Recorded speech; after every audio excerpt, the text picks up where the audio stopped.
오늘은 사랑 시리즈 두 번째 시간으로 사랑이 없으면 아무것도 아닙니다라는 제목으로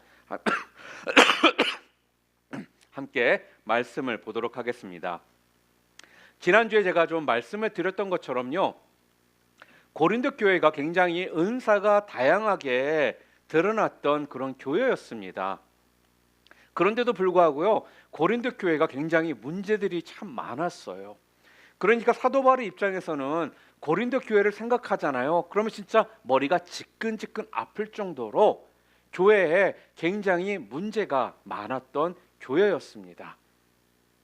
문제가 한두 가지가 아니었는데 특별히 어떤 문제들이 고린도 교회에 있었냐면요, 이 교회가 1000명, 10,000명 모이는 대형 교회도 아님에도 불구하고요, 교회 안에서는 아발로파, 게바파, 바울파 이렇게 교파들이 나눠져 가지고 파벌 싸움이 굉장히 많아서 하나가 되지 못했던 그런 교회였다라는 거예요.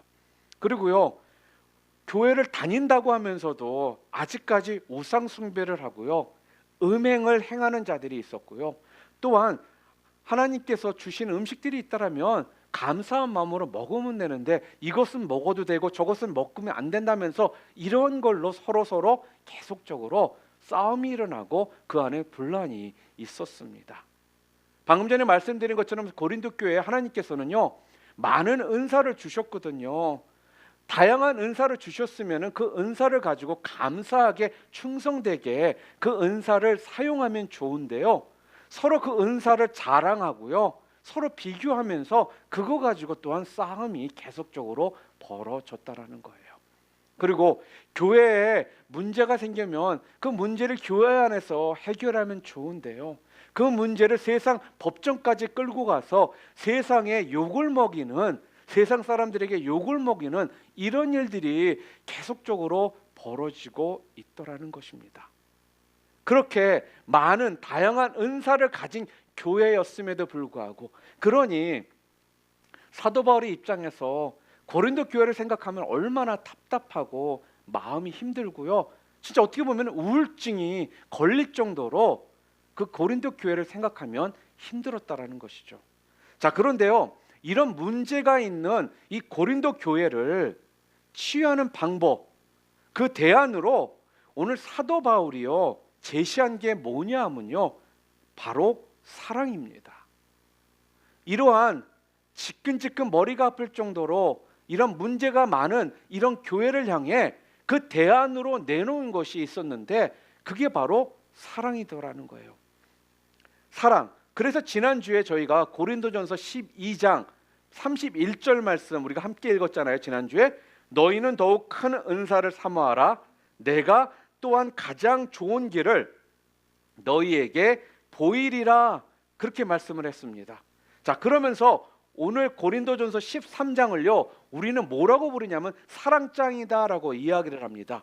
바로 고린도전서 13장 이 사랑장에서 사랑에 대해서 사도 바울이 이야기를 하기 시작합니다.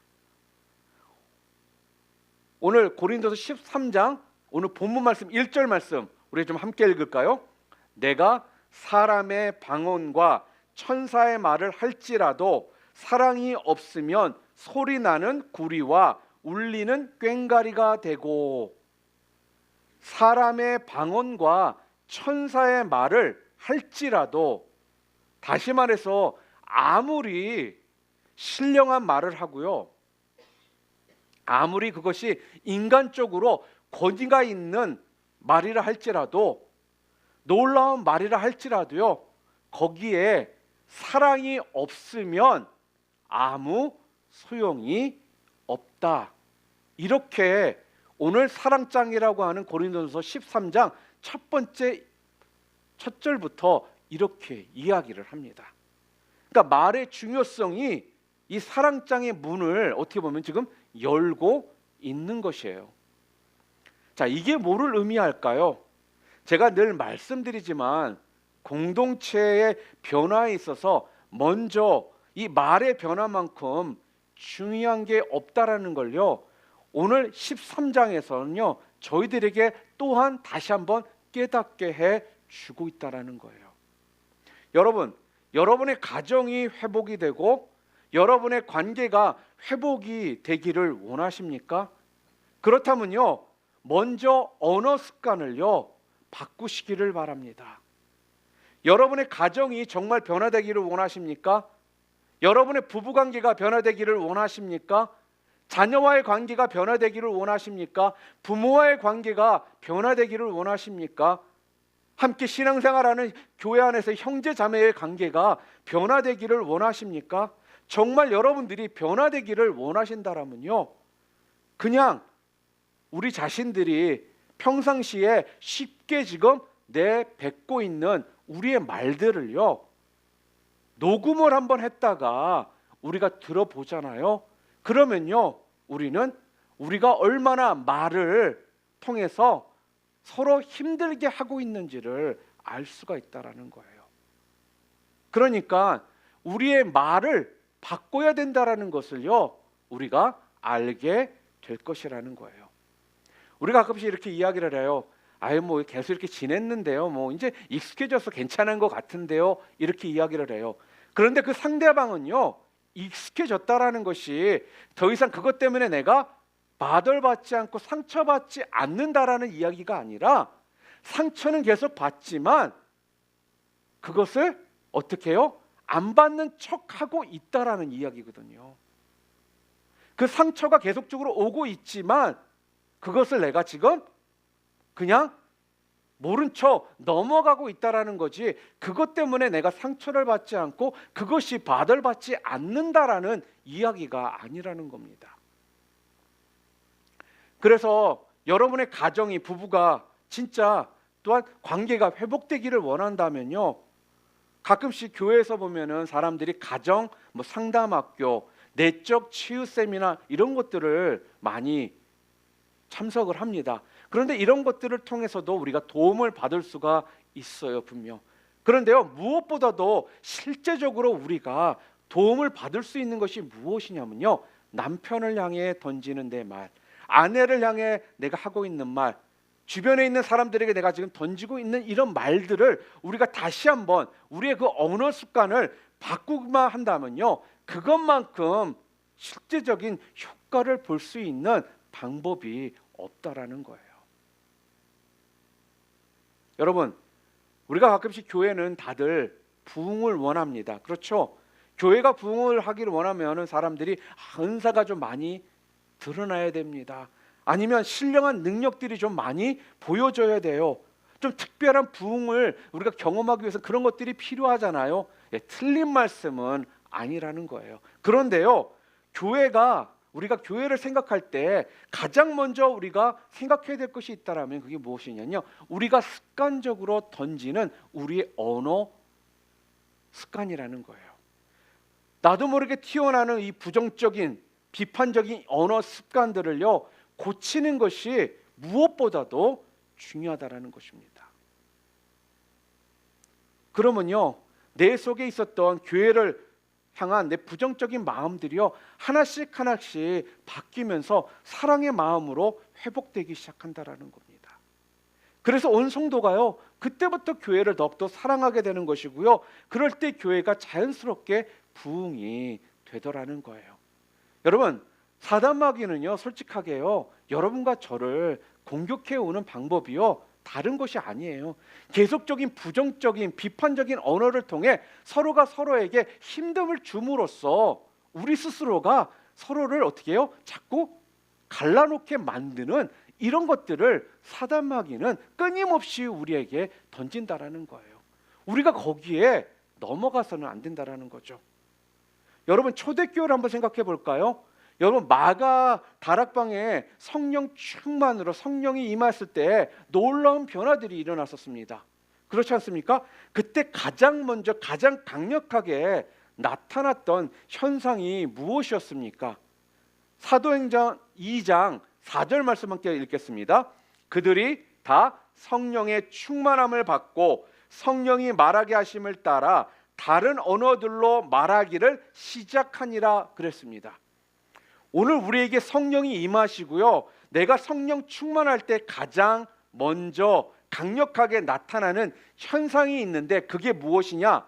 언어의 변화라는 겁니다. 그래서 내 말이요, 내 입술이요, 내 언어가요, 성령의 통제를 받기 시작하는 상태, 그것이 바로 성령 충만한 상태라는 거예요. 그런데 여러분 한번 생각해 보시기를 바랍니다. 성령이 내 안에 오시잖아요. 내가 지금 성령이 나를 통제하시잖아요. 나를 지배하신잖아요. 그러면 그 성령이 내 입술만 지배를 할까요? 입술만 통제받고 나머지 제 몸은, 내 생각이나 다른 것들은 제 멋대로일까요? 아니더라는 거예요. 성령이 내 안에 임재하시고 내주하시기 시작하잖아요. 그럼 성령님께서 나를 통치하시면 내 입술뿐만 아니라 내 전 인격까지도 통제를 받고 또 그분의 다스림을 우리가 받게 된다라는 겁니다.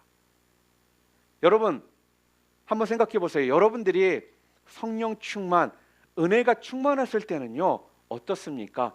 여러분의 언어뿐만 아니라 여러분의 생각이나 여러분의 행동들을 보면요, 분명 나도 모르게 달라져 있는 것을 봅니다. 그런데 그 반대로 내가 성령 충만하지 않은 상태에서 성령의 통제를 받지 않은 상태의 내 모습을 보면요, 말은 점점 비판적으로 바뀌고요, 부정적으로 바뀌고요. 그러다 보니까 생각 또한 모든 것이 어떻게 돼요? 비판적인 생각으로 바뀌니까 내 행동마저도 그렇게 바뀌더라는 거예요.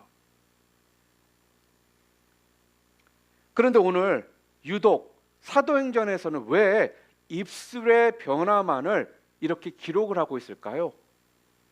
이게 무슨 의미입니까?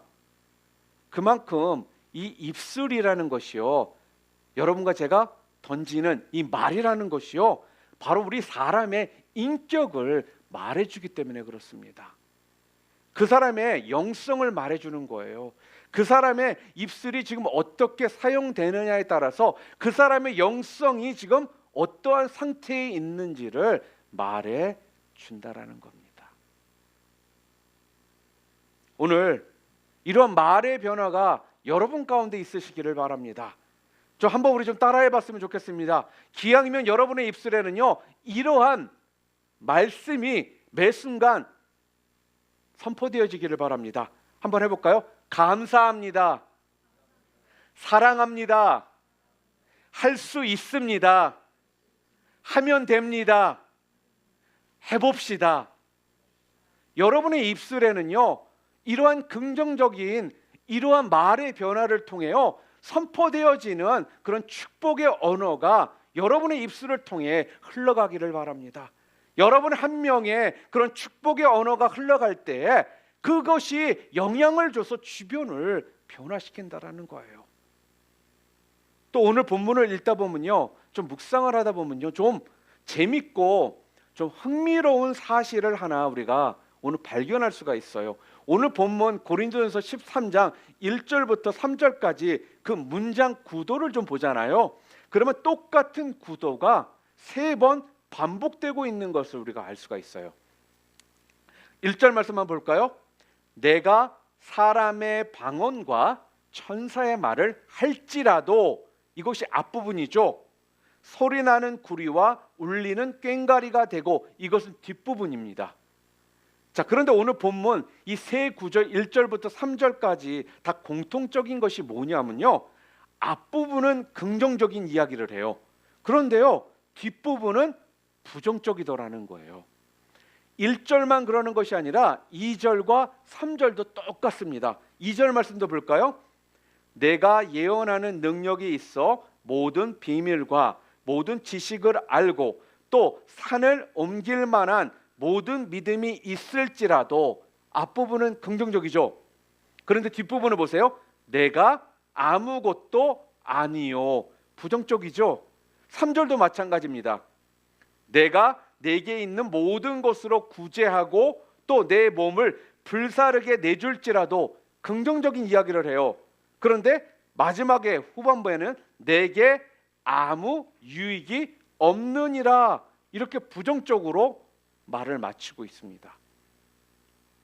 자, 그러니까 긍정적으로 시작을 했다가 부정적으로 마감하고 긍정적으로 시작했다가 또 부정적으로 마감하고 또 긍정적으로 시작을 했다가 부정적으로 마감을 하고 있거든요. 지금 오늘 본문이. 자, 그런데 보세요. 여기서 처음 분명히 긍정으로 시작을 했는데 결과가 부정적으로 마감될 수밖에 없었던, 그거를 부정적으로 만드는 요인이 있다면 그게 지금 무엇이라고 오늘 본문 1절과 2절과 3절에서 이야기하고 있습니까? 공통적으로 뭐라고 이야기를 하죠? 1절, 2절, 3절에 뭐라고요? 사랑이 없으면, 사랑이 없으면 긍정적으로 시작을 했을지라도 그 결과가 부정적이다, 그렇게 이야기를 하는 거예요. 지금 여러분, 사랑이 없다라는 게 무슨 말씀입니까? 이걸 조금만 더 묵상을 해보면요, 사랑이 없다라는 건요, 바로 동기와 목적이 잘못되었다라는 겁니다. 사랑이 없다라는 말을요, 다른 말로 하잖아요. 사랑이 없다 이꼴 동기가 잘못되었다. 그 동기가 잘못되었기 때문에 긍정적으로 시작했던 게 부정적으로 마감되더라. 오늘 본문은 분명하게 지금 그 이야기를 우리에게 해주는 겁니다. 여러분, 고린도 교회는요, 은사가 다양하게 일어났고요, 세상적으로 본다면 굉장한 교회예요. 그런데 이런 교회가 왜 끊임없는 문제가 계속적으로 그 안에서 일어납니까? 분명 예수님을 믿는다라는 사람들이 모였음에도 불구하고요, 바로 긍정적으로 시작했는데 사랑이 없으니까 그것이 결과적으로 부정적으로 끝날 수밖에 없게 되더라는 거예요. 하나님이 놀라운 은사를 주셨고 또 그 은사들을 10분 발휘하고 또 놀라운 권위적인 말을 하고 천사처럼 말을 하고 자기 몸을 불사를 정도로 교회를 위해 헌신하고 섬기고 구제를 했는데, 만약에 그랬음에도 불구하고 동기가 잘못됐다라면 결론은 부정적일 수밖에 없다, 그 이야기를 하는 것이죠. 여러분, 고린도 교회 성도들을 다시 한번 생각해 보세요. 그들에게 은사가 없었습니까? 은사가 많았다라고 지금 이야기를 해요. 고린도 교회만큼 이런 은사가 다양하고요, 활발하게 사용되어지는 교회가 없었거든요. 예언의 은사도 있었고요, 방언의 은사, 병 고치는 은사, 또한 환상을 보고요, 놀라운 은사들이 끊임없이 그 교회에서 나타났음에도 불구하고요, 왜 이 고린도 교회가 그 모양이 됐느냐, 이 문제가 끊임없이 발생했느냐, 그 동기가 잘못됐다라는 겁니다. 그 동기가 순수하지 못했기 때문이라는 거예요. 그런데 여러분, 오늘 본문 3절 말씀 다시 한번 좀 읽어볼까요? 우리 함께 읽겠습니다. 내가 내게 있는 모든 것으로 구제하고 또 내 몸을 불사르게 내줄지라도 사랑이 없으면 내게 아무 유익이 없느니라. 여러분, 이 말씀이 이해가 되십니까? 아니, 사랑이 없는데 내가 가진 모든 것으로 남을 도울 수 있습니까? 사랑이 없는데 어떻게 내 몸을 불살라가며 남을 위해 나를 희생할 수가 있겠냐 하는 거예요. 저는 처음에 이게 잘 이해가 되질 않았어요. 아니, 어떻게 사랑도 없는데 남을 위해 헌신하고 내 몸을 불사를 정도로 할 수 있을까?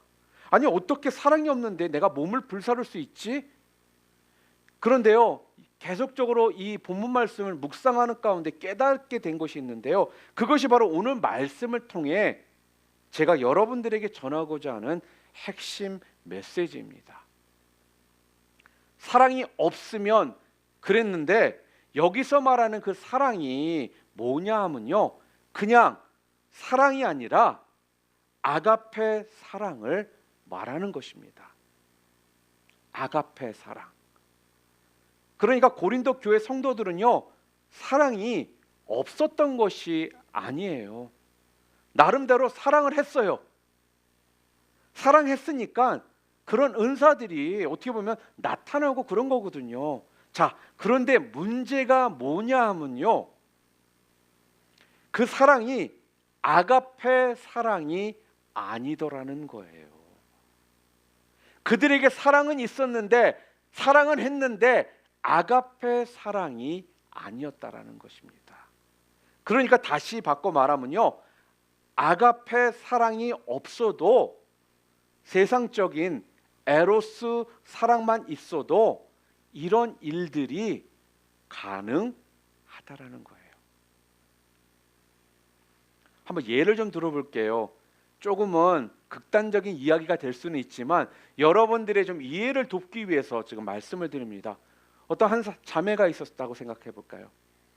죽도록 한 형제를 사랑했습니다.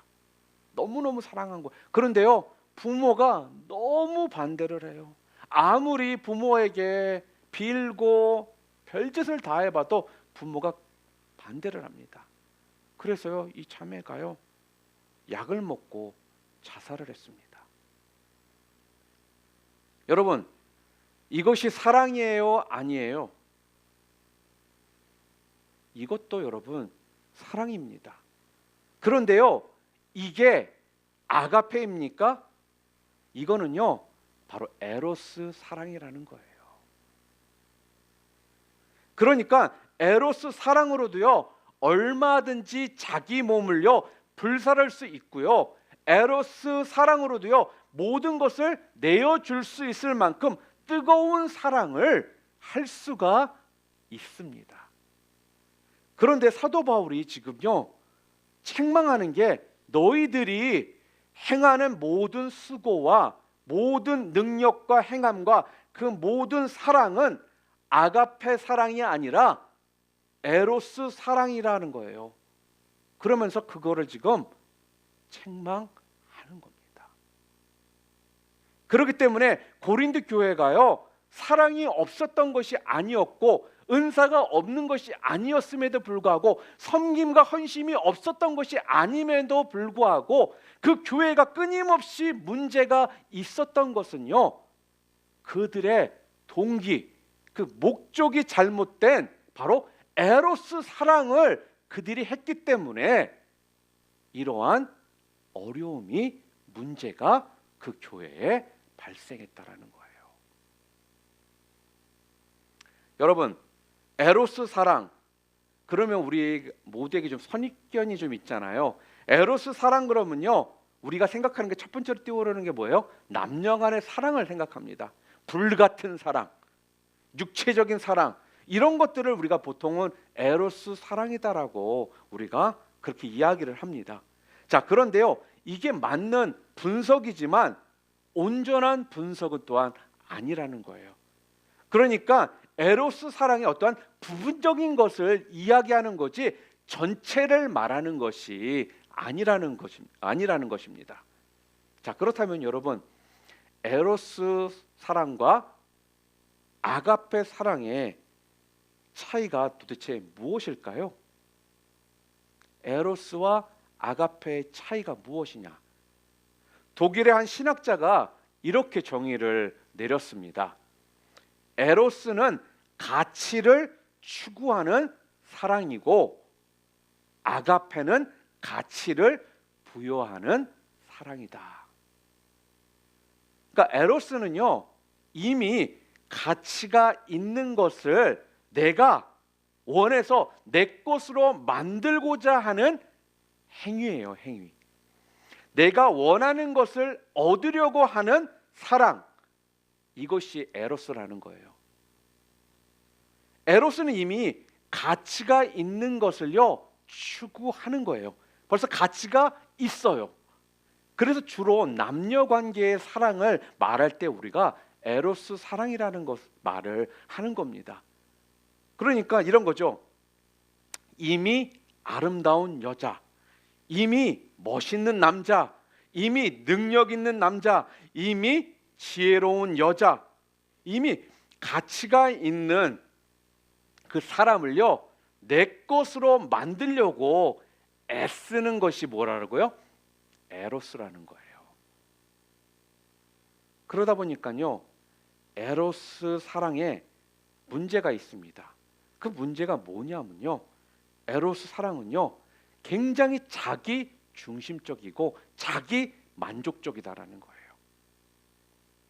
자기 몸을 불살을 정도로 자신을 희생도 하고요, 또 내게 있는 모든 것으로 구제도 하고요, 모든 능력과 은사를 사용해서요 교회를 섬긴다 할지라도요 그 모든 봉사와 섬김과 이런 섬김의 이 동기가요 내가 예수 믿는 사람으로 이 정도는 해야 되기 때문에, 그리고 사람들에게 내가 그리스도인이라는 걸 좀 알려야 하기 때문에, 또한 다른 사람에게 쉽게 말해서 인정을 받기 위해서 하는 그 동기가 자기중심적이라면요, 나의 만족이 있다라면요 오늘 본문에서처럼 사도 바울에게 여러분과 저는요 책망을 들어야 한다라는 거예요. 왜요? 바로 그것은 에로스이기 때문에.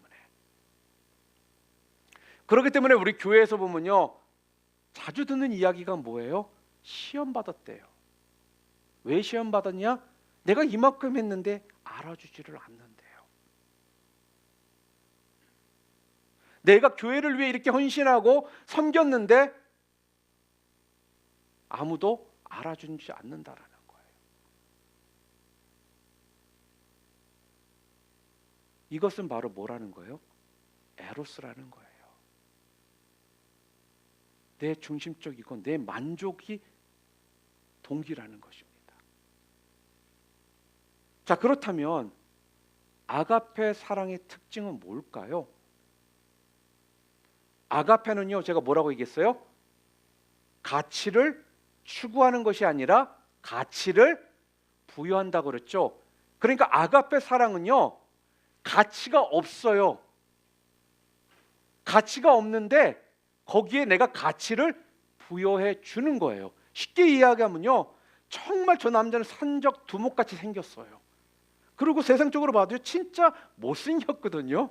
그리고 문제가 참 많고 결함이 참 많은 사람이에요.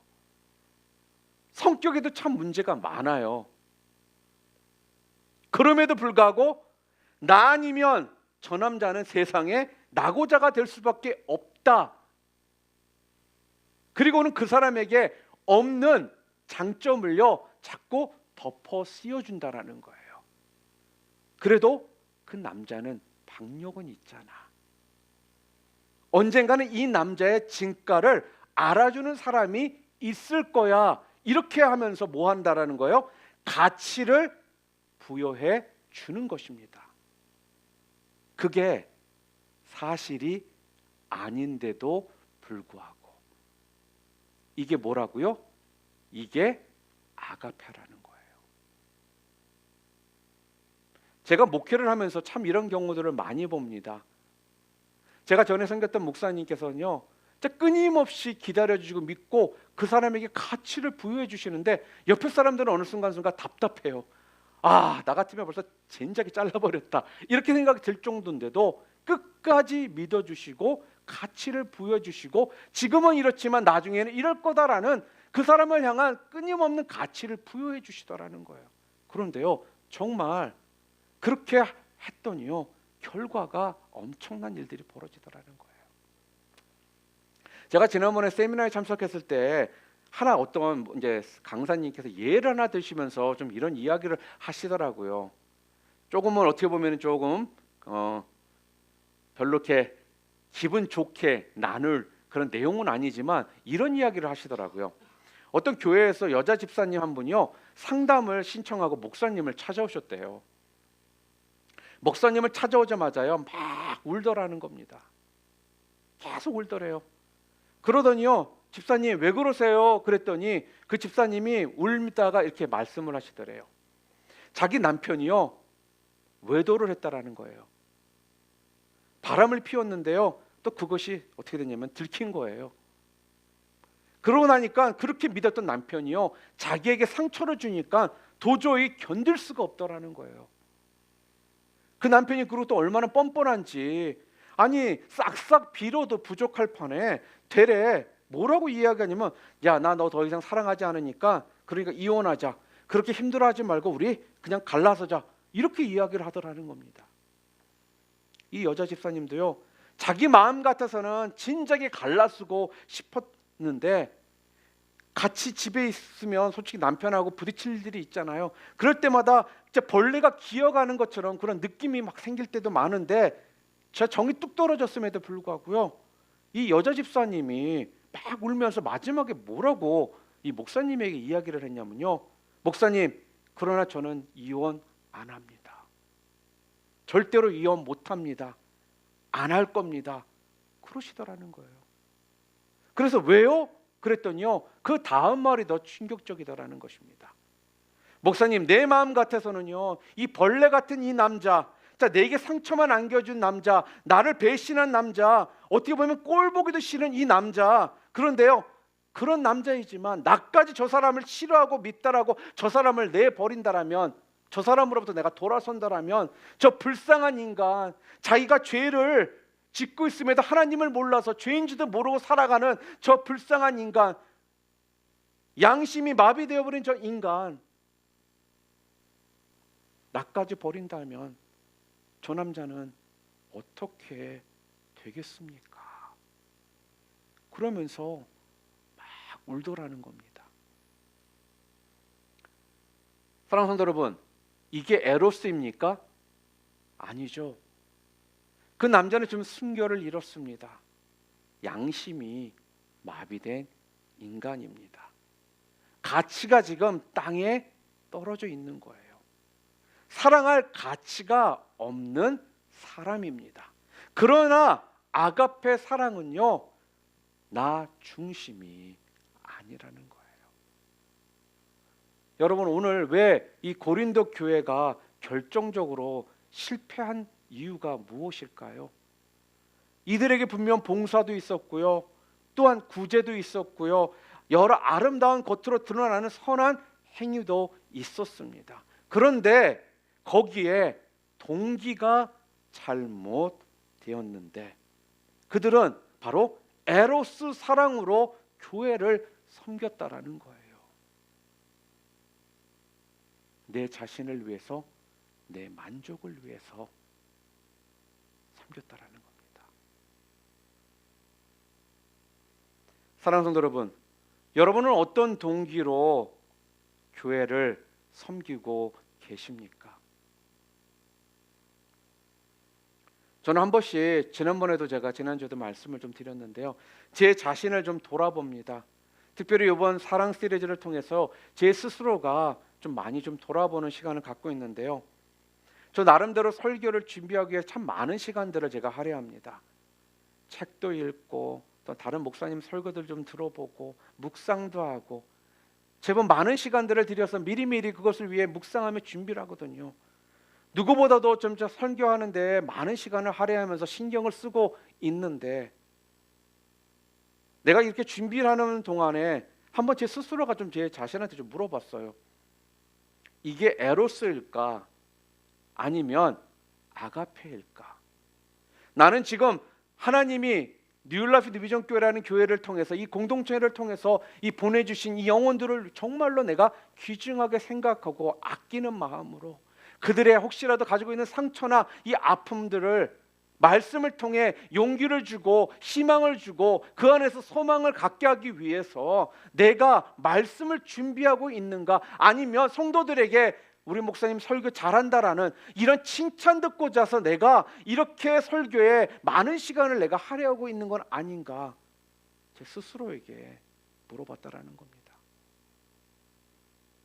저는요, 오늘 이 시간에 성령님께서요, 여러분들에게도 여러분의 마음을 좀 조명할 수 있는 그런 은혜의 시간이 되기를 바랍니다.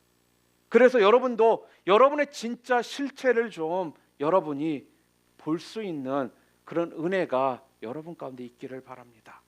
혹시 내 모든 행동과 또는 어떻게 보면 내 모든 헌신과 내 모든 섬김의 동기는 도대체 어디서부터 출발하는 것일까? 이게 에로스로부터 출발하고 있는 것일까?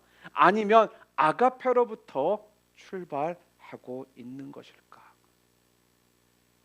저는요, 여러분의 삶의 원동력이요, 에로스가 아니기를 바랍니다.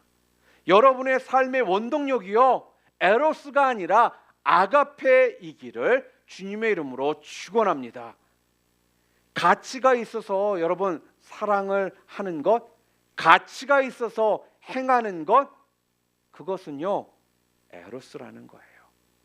그런데요, 그 가치가 시들해지잖아요. 그러면요 그 가치가 사라지잖아요. 그러면요 우리는 눈도 안 돌리게 된다라는 거예요. 그게 바로 에로스라는 거예요. 더 이상 가치가 없기 때문에 우리는 눈도 안 돌립니다. 그런데 여러분, 오늘 말씀을 준비하면서요, 제 가슴이 좀 뜨거워졌던 게 뭔 줄 아십니까?